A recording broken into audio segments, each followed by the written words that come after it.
Eleanor was in the Morrison family office hallway, touching up her lipstick in front of the mirror, when she heard the raised voices. She stopped, frowning. Daniel was shouting, and Daniel never shouted.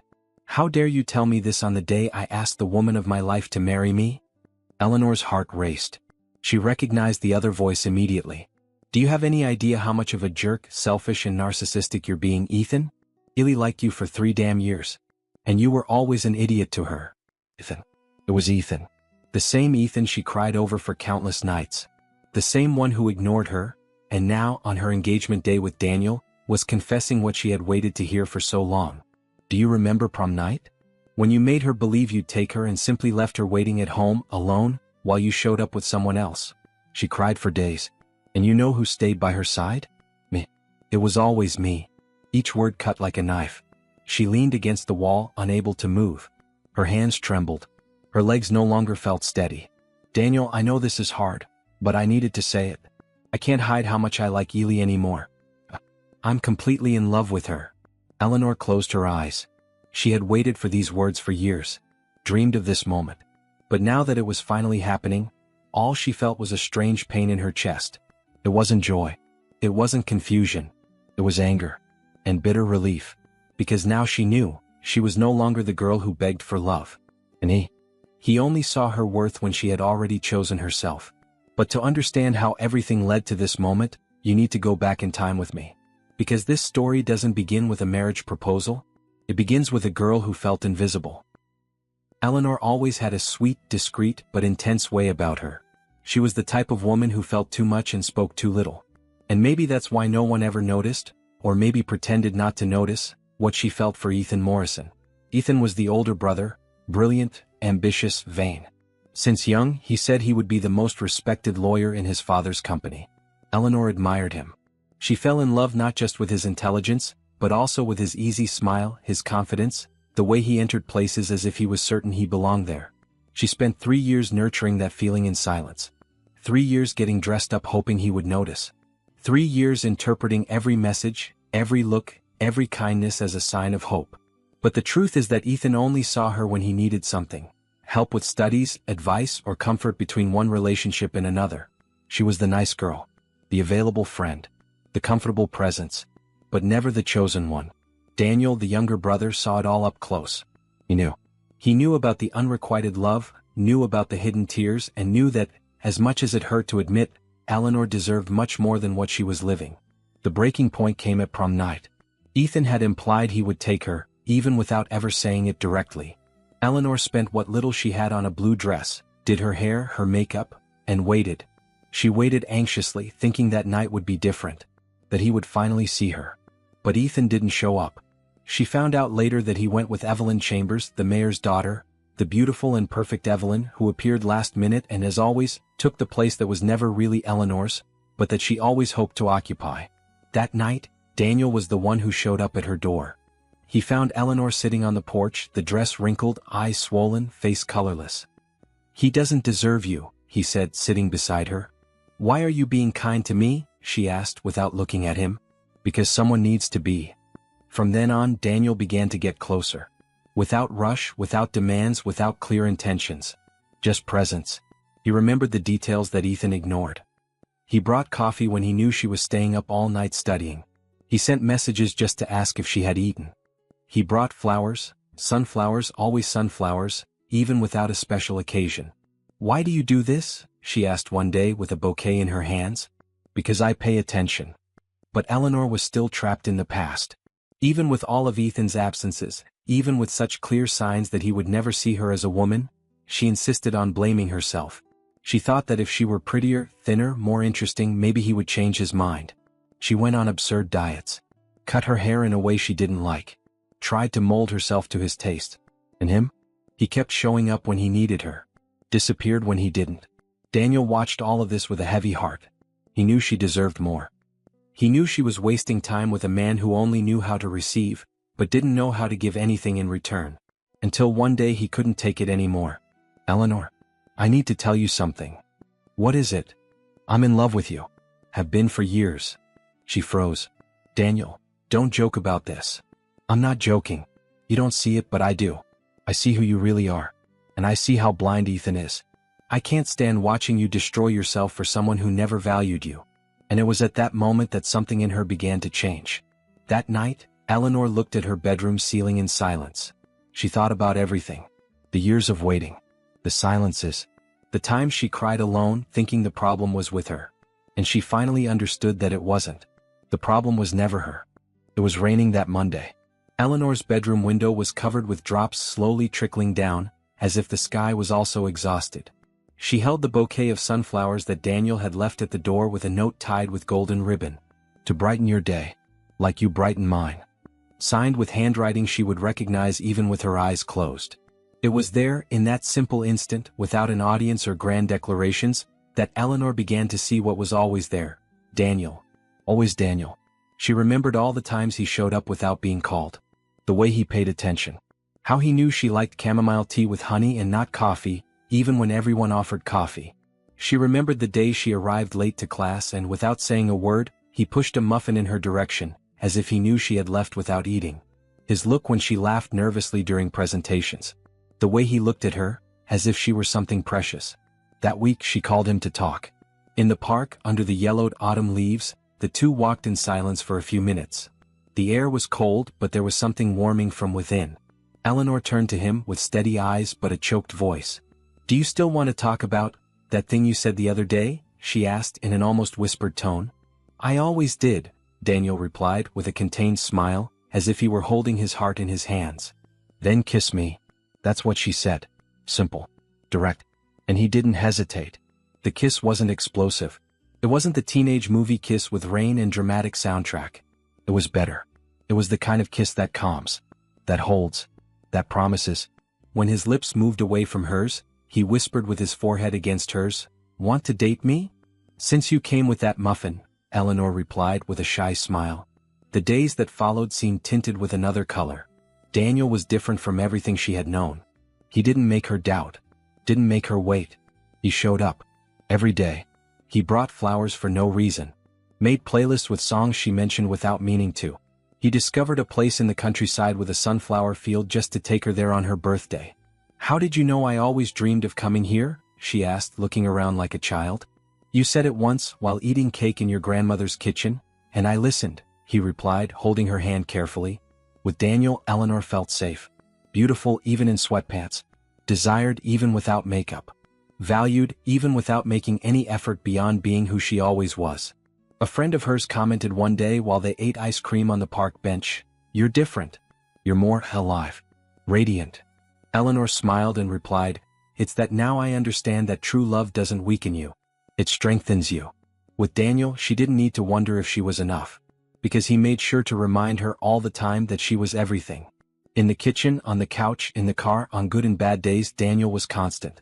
And that was so rare, so precious, that she began to wonder how she could have spent so much time begging for attention from someone who never intended to stay. She looked at Daniel one night while he prepared clumsy pancakes for dinner. The batter was stuck to the pan and he tried to disguise the disaster with laughter. It was at that instant, seeing the man who was always there trying to make pancakes just because she mentioned missing childhood breakfast, that she knew. "I love you," she said with a firm voice and teary eyes. Daniel stopped everything, held the spatula like it was a flower and looked at her as if it were the first time. "What did you say?" he asked as if he wanted to hear it again just to keep every syllable. "I love you, Daniel. Completely. In a way I didn't even know existed." He hugged her tight. His scent mixed with vanilla and pancake batter was now the smell of her house. Her home. "I love you too," he murmured. "So much that sometimes it even scares me. But with you, even fear is beautiful."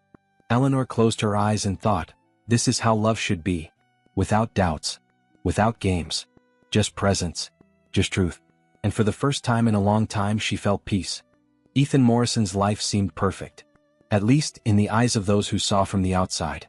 At 26, he was about to become a partner in his father's firm, Morrison and Associates, one of the most respected in the city.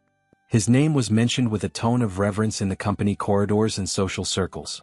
Invitations to prestigious events arrived like playing cards in a magician's hands, stacking up on his ebony desk.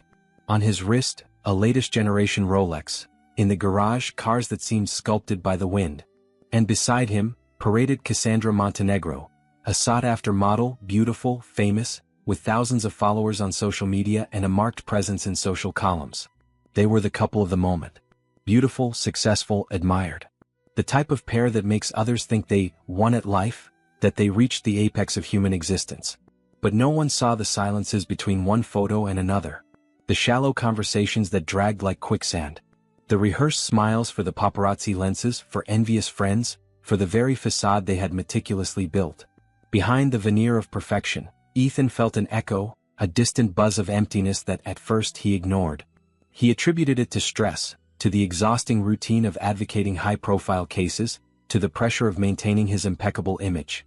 At first, Ethan felt like the luckiest man in the world. Every admiring look, every whisper of envy fed his ego. "Dude, how did you get that woman?" his friends asked with a mix of covetousness and respect. "She's incredible. You two together look like you stepped out of an advertisement. You like that? Being desired, talked about, revered." This external validation was the oxygen he seemed to need, proof that he was on the right path, on top of the world. He believed, with unshakable faith, that having everything society valued was synonymous with happiness. But the charm began to unravel slowly. Not dramatically, with an explosive breakup or sudden epiphany. It just began to weigh. The lightness promised by the perfect life transformed into an invisible burden. The dinners at starred restaurants were a succession of dishes that looked like untouchable works of art and conversations about Cassandra's next designer collection. The paradisiacal trips were a marathon of Instagram photos, where the landscape served only as a backdrop for the perfect image of the perfect couple. On their anniversary, he wanted to take her to a small trattoria hidden in the downtown alleys. It was a simple Italian restaurant, without the glamour of the city's flashing lights, but with a smell of fresh basil and tomato sauce that reminded him of his childhood, the noisy lunches at his grandmother's house. He imagined her smile, the way she would relax in that welcoming environment. Cassandra stopped at the door, looked with an almost offended air, nose upturned, and said, "You can't be serious, baby. I'm not going into a place that doesn't even have a vegan menu." And the lighting? Horrible for photos. He gave in. As always. And they spent the night on a modern rooftop with minimalist dishes that looked more like decoration, tiny portions of culinary art that cost a fortune. Cassandra took 20 photos before taking the first bite, adjusting the angle, lighting, the perfect pose. Ethan ate in silence, missing the rustic lasagna he used to order when it was just him and his grandmother, the simplicity of a meal without pretension. The sophisticated food turned to ash in his mouth, and the bubbling champagne seemed bitter. There was also the beach episode. He had planned a weekend getaway to an exclusive resort, away from the city's hustle and bustle. Ethan dreamed of enjoying the sea, the salty breeze, the freedom of water against skin, long walks on the sand, the silence that only the ocean can offer. But Cassandra spent the weekend locked in the hotel room after breaking a fake nail. She said her image was ruined and that this was almost a professional emergency, a catastrophe that could affect her advertising contracts. Ethan spent the afternoon trying to find an emergency salon in the small coastal town, calling everywhere, feeling like a fool. He couldn't find one. He ended up walking alone on the sand, the sun already beginning to set, painting the sky in orange and purple tones. He saw a couple jumping waves fully clothed, laughing like children, hair wet, faces illuminated by genuine joy. And he remembered Eleanor. The way she said the sea healed any sadness. The spontaneous way she lived, throwing herself into things without fear of messing up her hair or ruining her makeup. The comparison began there. A whisper, almost imperceptible. But he didn't immediately perceive the depth of that contrast, just felt a slight discomfort.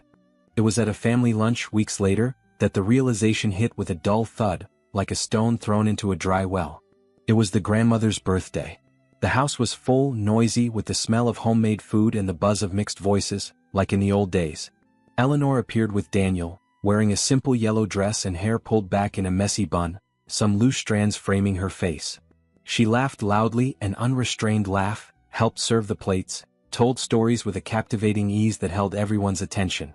Her eyes shone in a way he hadn't seen for a long time, or perhaps had never really noticed.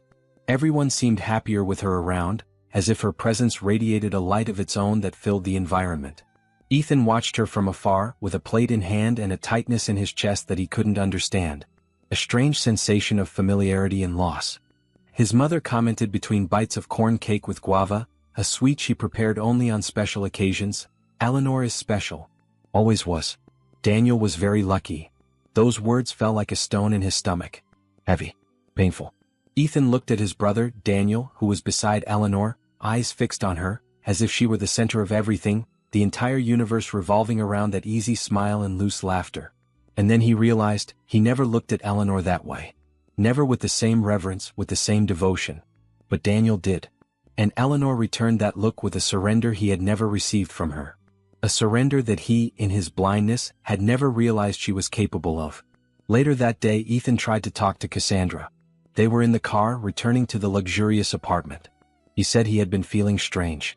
That maybe the path he chose wasn't right. He talked about the emptiness that corroded him inside, about the tiredness of keeping up appearances. About the old dream of being a writer, the one he left behind to follow what was expected of him, his father's legacy, the brilliant career, the safe path. Cassandra widened her eyes, incredulous. Baby, are you okay? Are you delirious? You have everything.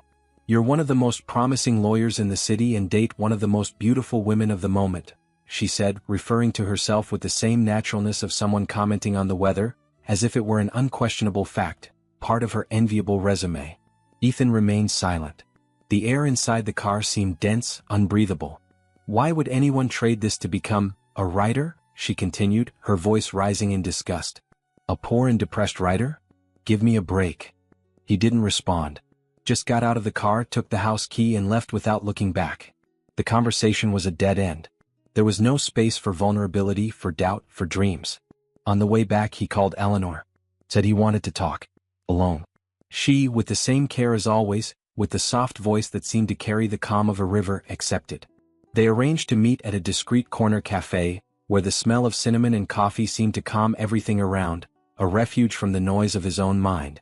You're acting strange, she commented, looking into his eyes with that look that pierced defenses, that saw beyond facades. Eleanor had the gift of seeing people's souls. I don't know who I am anymore, Ethan confessed, his voice choked, the weight of a lifetime of expectations falling on his shoulders. I think I followed so many others' expectations that I never stopped to think about what I wanted. He felt strangely naked, exposed. Eleanor listened to him in silence as she always did, without interrupting, without judging. Just presence. Have you ever thought that maybe being a lawyer was never your real dream? She asked gently, as if she were untying a knot with her fingertips. Maybe you just wanted to be accepted. Validated. But that's not the same as being happy. He was speechless. Those words hit him with the force of lightning. And in that silence he realized something. She no longer looked at him with the eyes of before. There was no more adoration, that blind admiration that inflated him. There was no more waiting, that silent plea for a look, for a gesture. She just saw him. Really. As a human being with his flaws and pains, not as the idealized hero of her dreams. And when Eleanor spoke about Daniel, her eyes shone in a way he had never seen, not even when she talked to him. He listens to me, sees me, and makes me want to be better. But without ever making me feel like I'm not enough. Ethan felt a bitter taste in his mouth. He never made her feel that. On the contrary. She spent years wondering if she was good enough, mutilating herself to fit into a box he never really invited her to enter. While now she knew she was enough. That she was more than enough. She overflowed. That night Ethan faced his dark room's ceiling and understood. He wasn't just sorry for his choices and how he treated Eleanor. He was late. And maybe it was irreversibly too late. The happiness he sought so much outside was, in fact, on the other side of the room, in a heart he had the chance to have, but didn't know how to value. He lost her. And the fear of losing, which he used to control his world, was now a reality that consumed him inside. It was supposed to be just a family lunch. Eleanor arrived smiling, with the lightness of someone who believes they're going to celebrate the Morrison brothers' grandmother's birthday, a simple event full of affection. Daniel held her hand with a shine in his eyes that she hadn't seen for a while, a reflection of the pure and unpretentious happiness he radiated beside her. She was light, with hair pulled back in a delicate bun that insisted on coming undone in some loose strands, heart calm, without the slightest shadow of the past, without the urgency to be seen or validated. Nothing seemed out of place on that day that promised to be just a common chapter of joy. The house was full of voices, contagious laughter echoing through the rooms, smells of fresh food and affection spread through every corner, a sensory tapestry of home. The familiar buzz was the sound of peace for Eleanor. Daniel pulled her by the arm, his voice low in her ear, loaded with a sweetness that made her smile inside.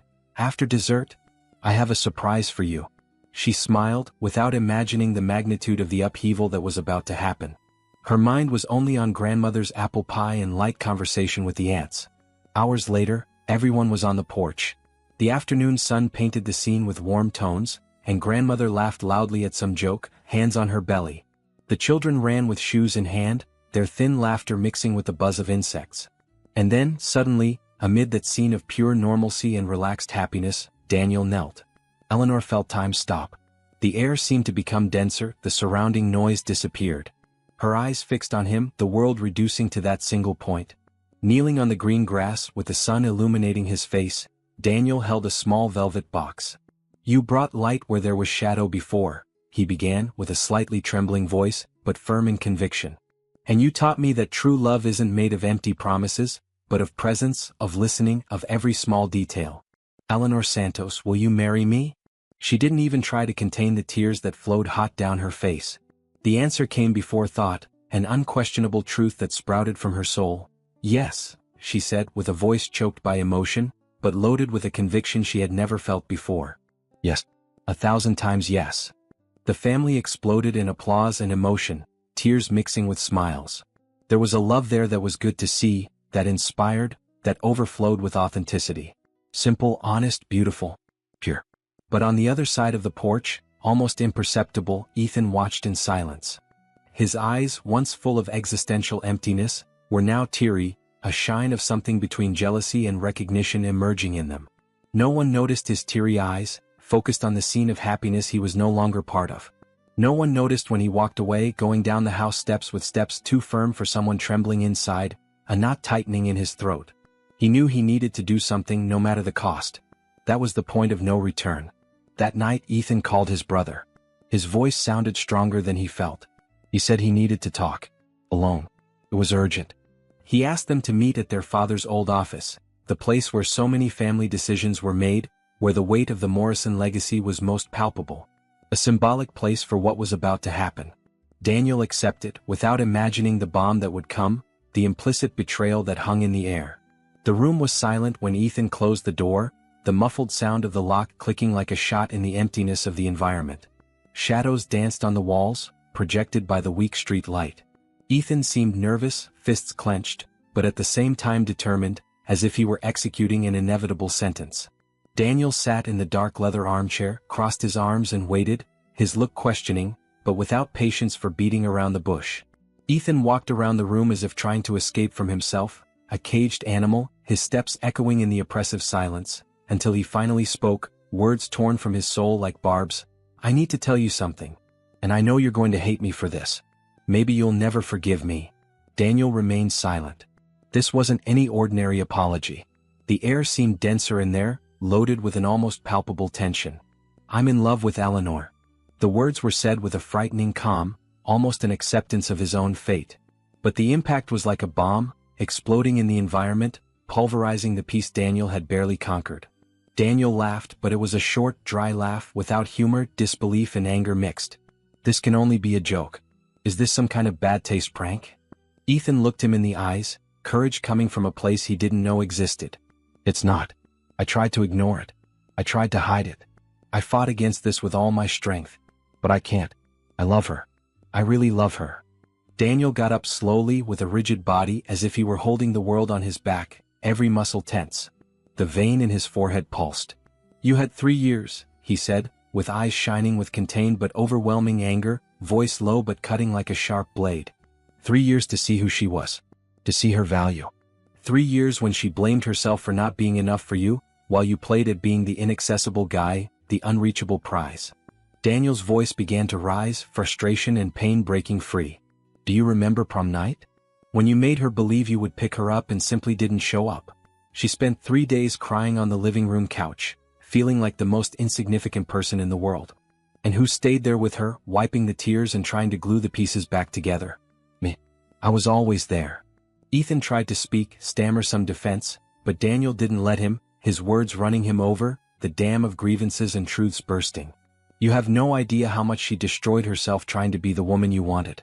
She went on absurd diets, cut her hair in a way she didn't like, compared herself to all your perfect girlfriends. You knew, Ethan. You always knew she loved you. You just ignored it because it didn't serve you. I know I was wrong, Ethan said, now with a lower voice, almost a whisper, strength draining in face of the naked truth. I behaved like an idiot. But I needed to be honest with you. I can't pretend anymore, I can't keep this inside. Honest? Daniel repeated, giving a bitter laugh that didn't reach his eyes, only reflecting pain. On my engagement day you decide to be honest? What kind of brother does this? What kind of man is so selfish as to destroy his own brother's happiness and the woman he claims to love? Daniel's anger was now a devouring fire. You're only being honest because you realized what you lost. It's not love. It's regret and wounded ego. I just needed to know if she still feels something for me. Ethan murmured, voice weak, hope dying with each of Daniel's words. Daniel took a step forward, fists clenched. For a moment, it seemed the blow would come, that physical violence would be the only relief for so much pain and betrayal. But then a third voice interrupted everything, icy and firm, cutting the air like an ice blade. You don't need to ask. I can answer myself. Eleanor stood at the door, light from the room casting an aura around her silhouette. Face pale, steady look, teary eyes, but without tears of sadness, just the intensity of a newly made decision. She had heard everything, every word, every accusation, every desperate confession. The silence that followed was absolute, heavy, dense. Ethan froze, his eyes widened with terror and shame. Daniel didn't move, just watched her, surprised but relieved by her presence. Eleanor took a deep breath, as if gathering every piece of her strength. Every word that came next carried the weight of years of choked pain, of silent humiliation, of unrequited love that finally found its voice. What I feel for you, Ethan, is nothing, she said with a trembling voice, but with an unshakable conviction that echoed in the empty room. Absolutely nothing. Not anger. Not hurt. Just emptiness. Ethan took a step toward her, extending his hand, a silent appeal, but she raised her hand, a clear gesture of limit, of no more. I spent years of my life trying to understand what was wrong with me, wondering what I needed to change for you to look at me. I came to hate myself, to see myself as smaller than I was. I thought I was invisible, insufficient, or that love was always this roller coaster of expectations and disappointments. Her voice carried the scar of every tear shed. She looked at Daniel, and her eyes softened for a second, a shine of gratitude and affection filling them. But then he appeared, and he showed me that the problem was never with me, that I didn't need to be someone else to deserve to be loved. That true love doesn't demand you change who you are. It celebrates. It welcomes. And she turned to face Ethan again, now with a calm that cut more than any scream, more than any accusation. It was the calm of liberation. You don't want me because you love me. You want me because you realized you can no longer have me. You want what's good for Daniel, what makes you envious, what now has value. But I'm not a trophy. Ethan tried to say something, his voice failed, a knot in his throat prevented him from forming any sound. He saw her truly now, but it was too late. Eleanor approached, maintaining her upright, dignified posture. You liked having me there, nearby, as an option. But you never had the courage to really choose me. Because I didn't fit into your perfection showcase. I was good enough to listen to you, to be your safe harbor, to give you advice and comfort, but not to accompany you to social events. I was pretty, but not the kind of pretty you displayed with pride. I was the girl for bad days, not for glory days. She took a deep breath before the last sentence, pure air filling her lungs, the weight of years being released. And now that you realized what you lost, you want to come back as if nothing happened. As if I were still that girl who cried for you. But I'm not that girl anymore. And you no longer have a place here. There's no more space for you in my life, nor in my heart. She extended her hand to Daniel, who said nothing. Just held it. That touch, firm and secure, was the answer to all questions, proof that he was there, unshakable. Together they left the office, leaving Ethan alone, with the echo of his own choices filling the crushing silence of the room. The bitter taste of regret was all that remained. The week that followed was one of almost deafening silence. Ethan disappeared for a few days, a ghost that refused to be seen. He didn't show up at the office, his calls went to voicemail, and he didn't respond to messages, as if he had evaporated from everyone's life. Daniel didn't mention what happened to anyone, a silent pact of protection. Eleanor didn't either, determined not to give more power to the shadow of the past. The two just moved forward, like those who choose, in silence and with conviction, to preserve their own peace. They knew what they had and the invaluable worth of that choice. That Saturday, the Morrison house was taken by a soft splendor of white flowers and natural light that invaded every room. It was wedding day. Eleanor walked back and forth in the room, the wedding dress still hanging on the hanger, a target of lace and pure silk. Hair semi-up, some loose strands framing her face, eyes shining with a peculiar mix of contained emotion and deep calm. It wasn't the nervous anxiety of traditional brides. It was a lightness, a serenity that came from the certainty of her choices. While helping her put on the pearl earrings, her mother commented, eyes teary with pride, "You're serene. I've never seen you so at peace, so radiant." Eleanor smiled slightly, a smile that reached her eyes. "It's because I'm certain. Absolutely. There isn't a hint of doubt in my heart." Outside, Daniel adjusted his tie in front of the mirror, his hands steady, but a slight tremor ran through his body. He breathed deeply, as if trying to contain the immensity of happiness that threatened to overflow, and at the same time not let it get lost, but keep it there, present in every fiber of his being.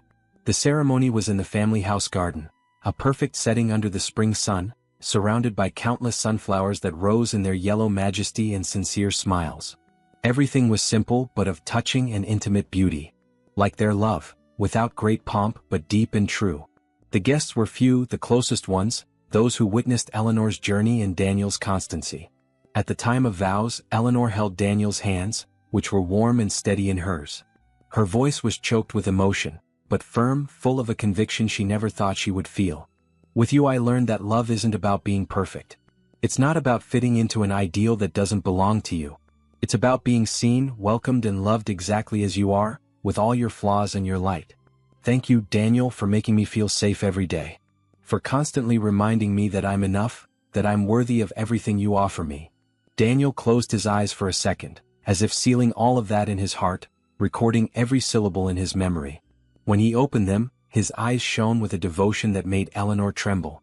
"With you I learned that true love is quiet but deeply rooted. It doesn't shout to the four winds to be noticed, but sustains, nourishes, flourishes in the silence of everyday life. You made me believe in things I didn't even know I wanted to live, showed me a world of possibilities I never dreamed of. And I promise to remind you every day in every gesture and every word, how precious you are to me, how much you transformed my life." At the time of the famous celebrant phrase, "If anyone has anything against this union, speak now or forever hold your peace," there was a tense, almost palpable silence. Many people looked around discreetly, a chill in their stomach, a silent expectation. They expected Ethan to appear to make a final drama, a last act of selfishness. But he didn't come. Or at least that's what everyone thought. Across the street, hidden by the generous shade of an old tree, Ethan watched in silence. He was in jeans and t-shirt, hair slightly disheveled, eyes teary with a pain that was different from everything he had ever felt. It wasn't the pain of wounded ego but of late acceptance. Heart tight, yes, but with a new understanding. He saw the woman he never had the courage to choose, and who, in some deep layer, was like a sister he ignored. Say yes to the brother who always had the courage to love with his whole heart, without fear, without reservations. He saw Daniel, his brother, the one who always lived in his shadow, ascend like a sun, bathing Eleanor with a light he could never give. When Daniel and Eleanor kissed, a long kiss full of promises, Ethan looked away for an instant, chest tight. But, surprisingly, a sad smile, almost imperceptible, appeared on his lips. It was a smile of pain, yes, a pain he deserved to feel. But it was also honest. And full of something new, acceptance. He knew he was no longer part of that story. His chapter with Eleanor had been painfully closed by his own choices. And for the first time, this didn't fill him with anger, nor desperation for having lost. Just with a deep respect for the happiness he witnessed and for her courage to rebuild herself. That same night he sent 2 letters. One to Daniel. Another to Eleanor. The handwriting was firm but simple, written with the pen he used to sign contracts, but now loaded with a new truth. "Daniel, you were right. I wasn't a good brother and much less a good man to Eleanor. I failed you both in ways I can only see now. But today I understood. I understood that love isn't conquest, isn't a power game or exhibition. It's care. It's dedication. It's presence. You love her with your whole being, and that became clear even to someone who arrived too late and was too blind to see. I'm sorry for everything. For every mistake, for every pain I caused. And congratulations for being the kind of man I couldn't be, but that I learned to admire. You two taught me more than any diploma, more than any law book. You taught me about what really matters in life. With affection. Ethan. Eleanor. You were the love I only understood when it was too late. The woman who was there all the time and I, in my blindness and selfishness, didn't know how to value. And as much as this hurts me, I needed to thank you. You taught me what true love is, even though it wasn't with me that you lived it. You showed me that presence is worth more than intention. And that true love doesn't weaken us, doesn't diminish us. It frees us. It makes us flourish. Today I begin a new life. Not to forget you because you will always be an important part of my learning. But to finally become someone who knows how to truly love, who knows how to recognize the other's value and their own. I wish all the happiness in the world for you and Daniel. With affection and respect. Ethan. Months later, Ethan traveled. Without fanfare, without grand farewells or parties. He went to Europe with a backpack on his back, a blank notebook and an old camera around his neck. The idea was to discover who he was without the Morrison surname, without the promising lawyer position and without the image he built to please others. It was a journey of self-discovery, of rebuilding himself. Eleanor and Daniel continued their lives with the tranquility of those who know what they want and have certainty in their choices. They made plans for the future, a future that seemed bright and full of promises. They bought a house in the countryside with a vast backyard. And of course they planted sunflowers in the garden, which grew tall and strong following the sun. She woke up every day beside someone who knew the name of the tea she liked, who knew when she needed silence and when she needed a hug. Someone who saw her in her totality, without demanding she be something she wasn't. He woke up every day beside the woman who brought color to the gray days of his life, who taught him to love in a way he never imagined possible. And, as improbable as it may seem to some, Ethan also found his own peace. He published a book 2 years later. A novel with the scent of truth, about a man who almost lost everything for not knowing how to see what really mattered, about regret and redemption. He dedicated it to the woman who taught him what love is, even without giving him a happy ending. And that was enough. Years later, on a quiet spring afternoon, Eleanor was sitting on the porch of the new house with a cup of hot tea in her hands. The garden was in bloom, a festival of colors and aromas, and the sunflowers swayed gently in the wind, as if they were dancing in celebration for her journey. Inside the house, Daniel laughed at some silly thing, the sound of his laughter filling the environment with joy and security while he stirred the pots, apron dirty with sauce. And she thought, with a serene smile, this is where everything led me.